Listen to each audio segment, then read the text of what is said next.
ডালিউড তারকা শাকিব খানের নতুন সিনেমা রকস্টারের শুটিং শুরু হবে আগামী মাসে।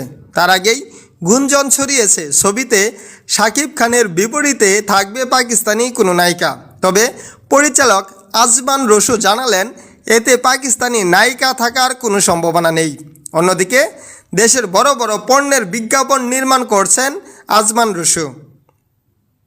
এবারই প্রথম তিনি সিনেমা নির্মাণ করতে যাচ্ছেন। গত বৃহস্পতিবার দুপুরে কথা বলেন তিনি। আজমান রসু বলেন, রকস্টারের গল্প বাংলাদেশের, সিনেমার ভাষা বাংলা, তাহলে পাকিস্তানি নায়িকা কেন থাকবে? আমরা কখনোই ভাবিনি পাকিস্তানি বা ভিন্ন ভাষার কাউকে নিব।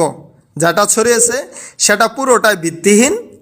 শাকিব খান একবার জানিয়েছিলেন পাকিস্তানি হানিয়া আমিরের সঙ্গে তার একটা সিনেমার ব্যাপারে আলোচনা চলছে, তবে কোন সিনেমার জন্য সেটি জানাননি তিনি।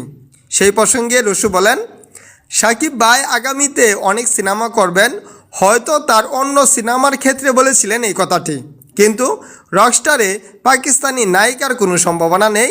সত্যি বলতে বাংলা ভাষায় কথা বলে আমরা এমন কাউকে শিগগিরই চূড়ান্ত করব।